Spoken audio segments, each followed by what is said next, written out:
I've got brown thumbs. My mother and my grandmother had very, very green thumbs. Yeah. And now my mother lives with us. And so I was saying a brown thumb is what? A green thumb is having things being grow well, and I touch something and it just goes. I bet that's not true. No, it is. But this is changing slowly. And so it's been so fantastic. I think, too, because I grew up with my grandmother. Now that my mother's living with us. Does your mum live with you? Yeah. My mother lived with us. Oh, really? It's great, isn't it? It's great having a multi-generational really household. It's great. I was saying there was always, my son, when he was little, used to try and wake us up. We'd say, oh, Bo, we're going back to sleep. And then we'd hear him go downstairs. He'd say to his brother, Ruth, can you wake up? And he'd say, no, I want to go back to sleep. And then we'd hear him go all the way down to my mom, and she'd open the door and say, hi, Bo, want to make a cake? It's like 7 in the morning. There's always somebody there. What every child wants to hear. But I know you probably know this with your grandmother, is that you talk so differently to your grandparents than you do to your parents, and that you can't tell everything to one person. Sometimes we are different things with different people. Yeah. But anyway, so having my mum in the house has been great. And so she gardens. Yeah, she does. She's got her own garden, but also together where we've just reinstated a walled garden that used to be there, because the house we're living in was derelict for many, many years. And so when in lockdown, we realised that under a lot of rubble and mud, there was a greenhouse. So we restored it, and then we saw an aerial shot of the house or the block of land in the 40s, and so we've rebuilt along the lines of where the wall garden used to be. And it's a learning curve. It keeps you humble. Yeah. You must have a garden. What does it teach you, would you say? Humility.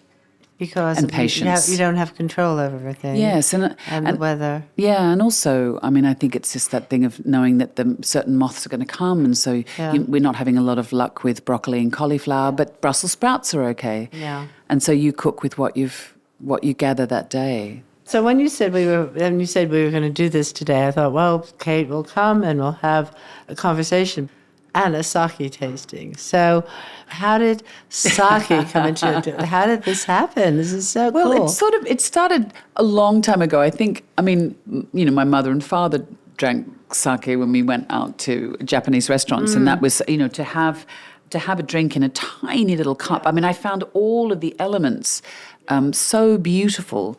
And I've always loved ceramics, and so I was obsessed with the accoutrement around it.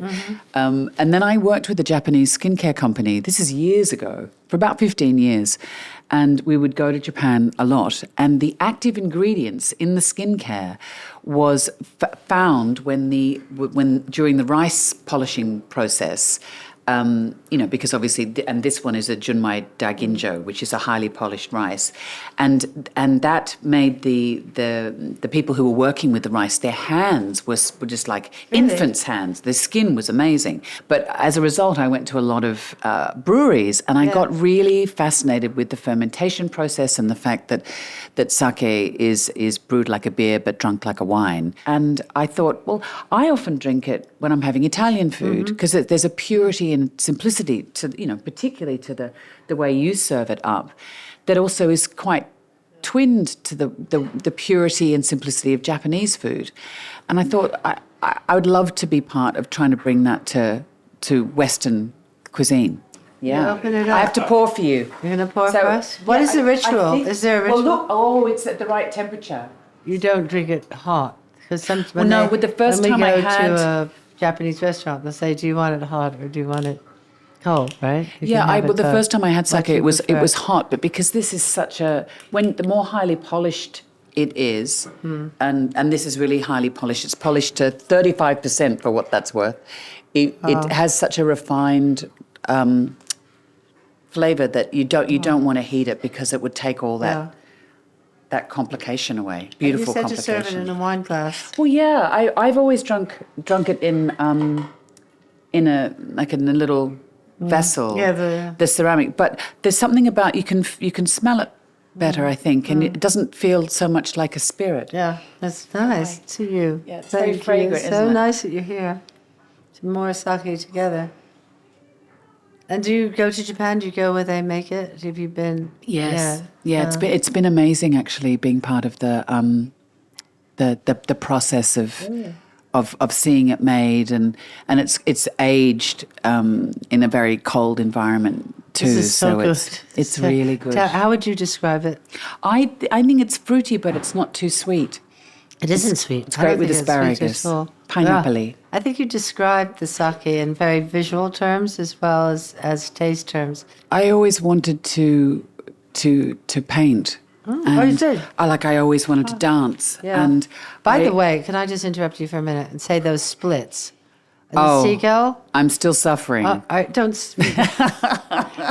No, to have I you have on no that skills. The whole performance was a kind of No. revelation of what you could do with silly. a part and to take it. But when you came and did those splits, I did it as a joke. And that then, was and then great. it just, It was like we all gasped. You know? Yeah. What was that like?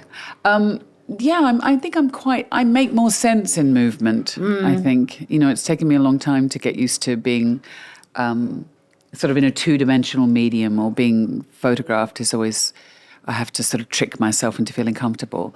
But yeah, it ended up being quite physical. Yeah.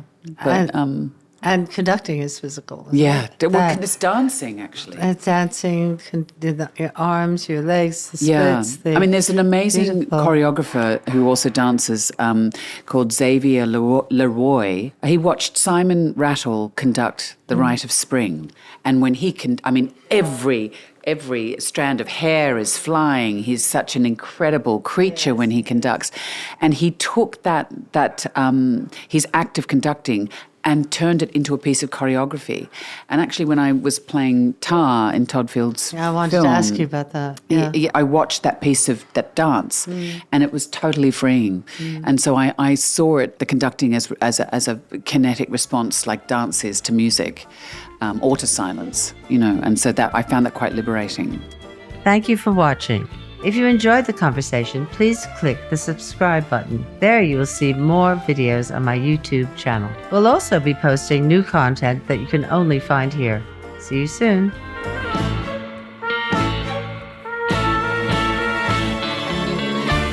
Thank you for listening to Ruthie's Table 4 in partnership with Montclair.